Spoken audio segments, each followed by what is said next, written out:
Welcome back to another Sunday update. So, what is this? 54 millimeter socket later. We got off the gigantic nut, which I'm thinking is aluminum, and I probably should not have used an impact on, but we can now pry that off a little bit later. I think what I'm going to work on this episode is getting off the front cover. That ought to be fun. So, WD-40 aside, I need to take off those 4 bolts, and then I also need to take off there's a couple bolts down there for the timing tensioner. Then I should be able to rip this straight off. So let's get to it. Well, the crank pulley went off easy enough, actually both of them, and the timing thingy. I should have kept note of which way that was, shouldn't I have?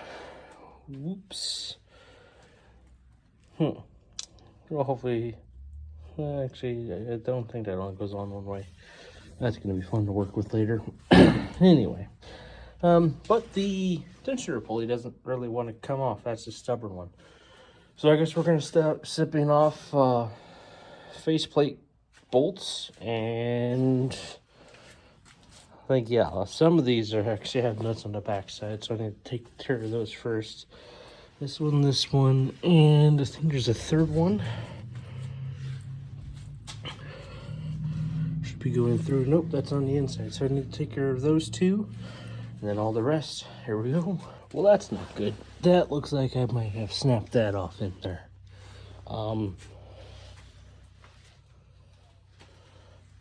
Yeah, that's definitely what that one was. Wrong size. For some reason, these are different sizes on each end. Don't know why.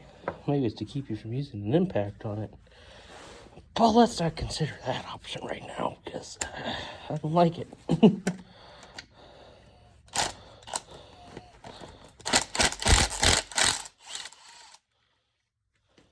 Oh. What? I don't know what's going on anymore. I guess that was just its own thing. We're going to go with that. All right, let's get some more of these off. Well, that last clip was last Monday. I'm recording this this Monday, so hopefully this goes out later today for you guys. It'll be a late Sunday update.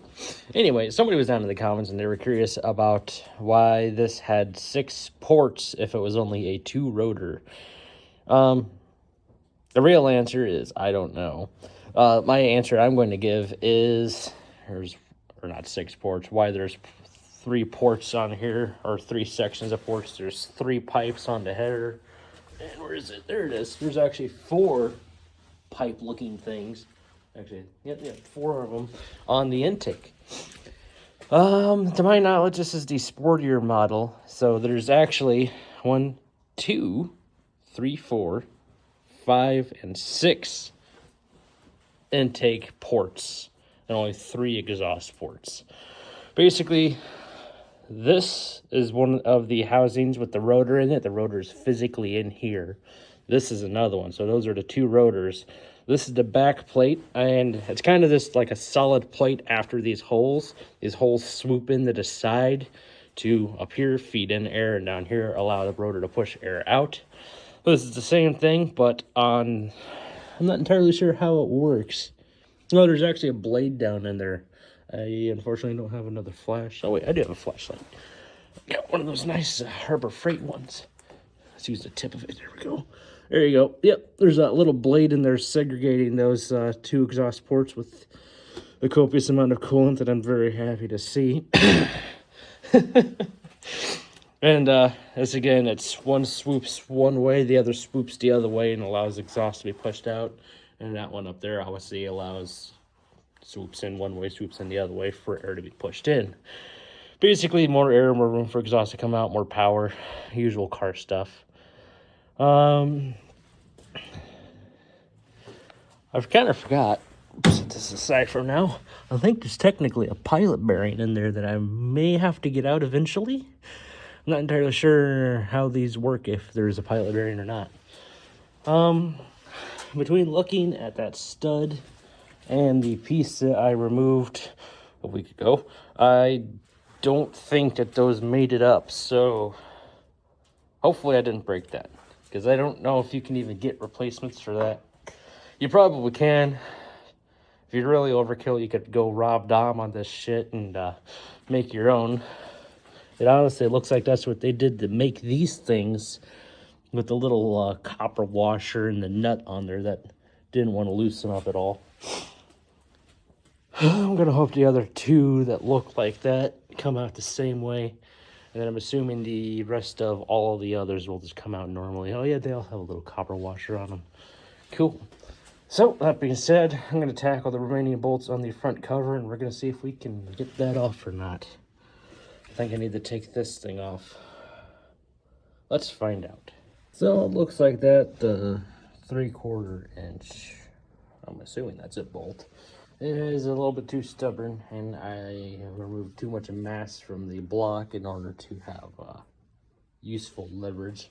And as I tried to prop something against that, like that piece of wood that I used last time, it just tries to pick up the entire block.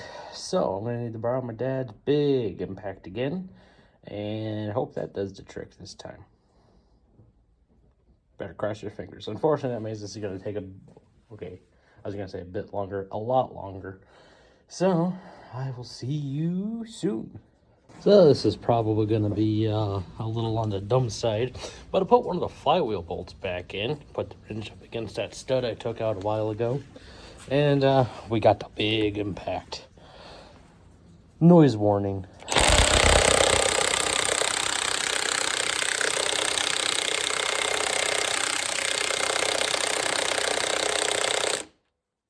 Well, that's not good. All right, we're going to try that again, but with the big battery. Oh, let's get heavier.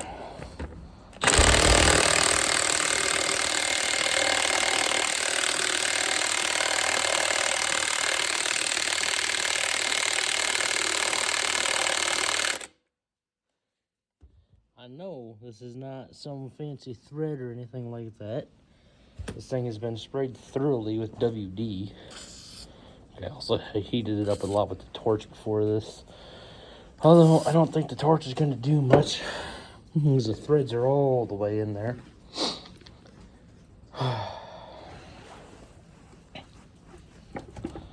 Almost got that was off too. Ooh. Let's give it another go.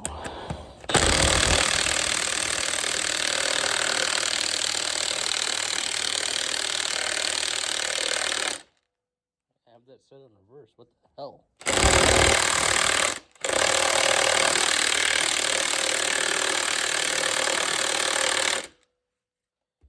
And that's my ears. Damn, this thing is in there.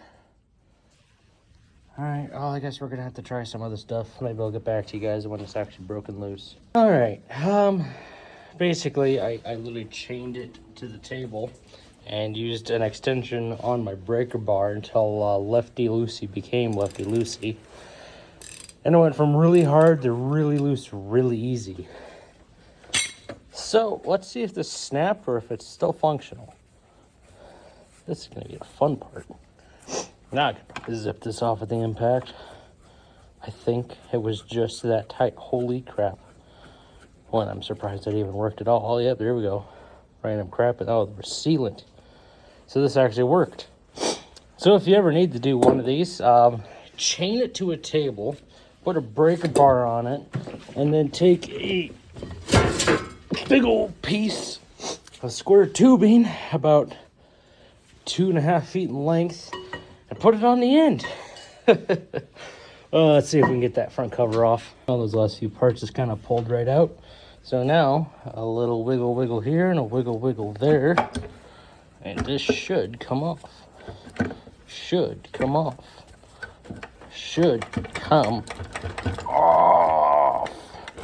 That's difficult to do with one hand. Hoo-wah!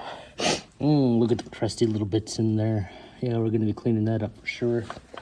But we can set this over here. Nothing on there we got to worry about, which is great.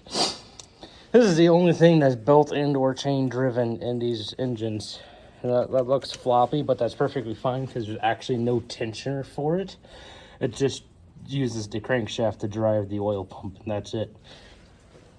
And that's just to get to the engine. Then this gear up here, that drives, a little bit harder to see in there, but the output for the oil metering pump, which pumps the oil through, can I remember where they were? I think it's these big holes here, and puts oil directly into the intake, essentially.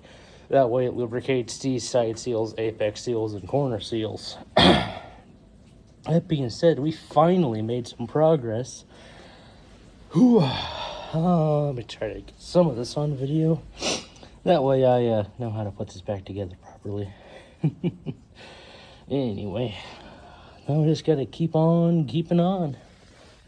That's probably going to be it for this video. This one's already going to be going out very late as a Sunday update, funny enough. So, that being said, thanks you guys for coming along for the ride. If you could leave a like or subscribe, I'd appreciate it. Anything you can put into the channel helps me put more back into the channel for you guys. All that being said, I will see you next time. Have a good one.